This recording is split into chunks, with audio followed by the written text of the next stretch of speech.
Inadvertently starting proverbial balls rolling seems to have been a speciality of mine looking back.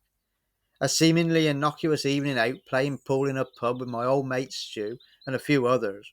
The night was drawing to a close when Rob, a lad in our group, started moaning about his phone constantly going off with messages. This was the turn of the millennium. Phones were very loud about text messages arriving back then.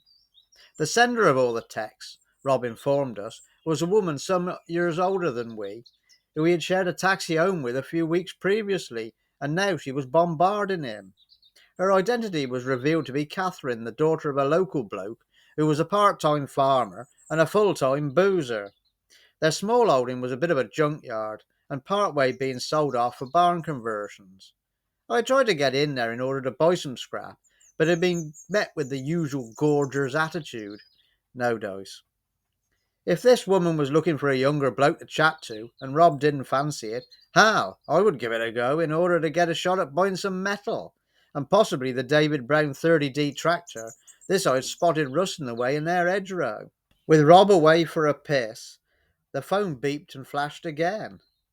I whipped out my Nokia and tapped in the number flashing on his screen, making a mental note to drop the text to her the next day. This may have seemed odd if I had been a total stranger to the lady, but my gran used to have her dog clipped by Catherine's mother, and of course, like most of the community, my father had repaired their telly at some point. I said who I was, and that maybe we could go for a drink sometime.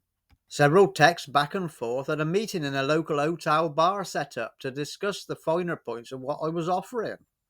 She worked quite late most days for the elderly local lord at his country manor house, which was just outside the town I grew up in, and she met me after work. I walked into the hotel bar feeling somewhat out of place, but we got chatting and I was introduced to a couple of her colleagues who were there with her. This included a hilariously camp bloke in his 50s, who it turned out was the butler, and another bloke who could attain to be the cook. Everyone spoke with a mouthful of marbles, Catherine included, but it was a thoroughly enjoyable evening, only ending when the butler announced he was off to tuck his lordship in with the port nightcap as was his routine. A visit to view the scrap at her parents' small holding was okayed, and I thought no more of it, calling in and buying various items a few days later. It was quite a haul, plenty of farm scrap, dead twin tubs and washing machines, a Rayburn that proved a pig to be extracted from an outhouse, plus the remains of a 60s Ford Anglia van that had broken in half from years and years of standing outside. I didn't, however, get the tractor. Despite a cracked block and being in terrible condition, the price that he wanted was just no good to me. Job done, if only. I was due to meet Stu the following Sunday night in the Muggery pub. I walked in, totally oblivious to what was coming. They were all sat there at various tables with arms folded. Aside from Stu, no one spoke to me when I said hello. Worm, my old mate Jason's brother, stood up. I wants a word with you outside, he piped up. God knows who thought it was a good idea to make him spokesman. In the street now, he launched into what everyone thought of me, how I deserved this, that, and Lord knows what. It seemed people had wanted to tell me what a shithouse I was, but it was only this phone incident that had confirmed it and given Worm the green light to do so.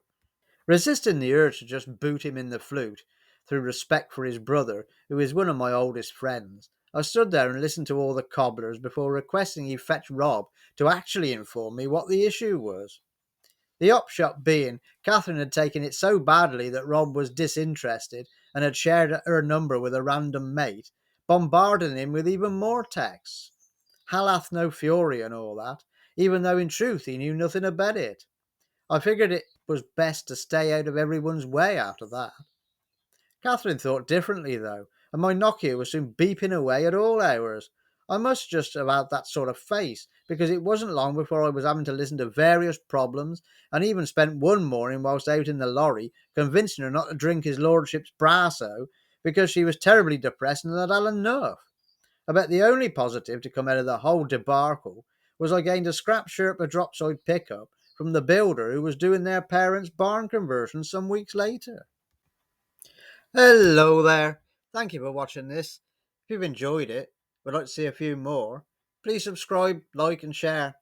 It is appreciated. Does mean a lot. You could also have a look at my merchandise channel, the address of which will be on the screen now.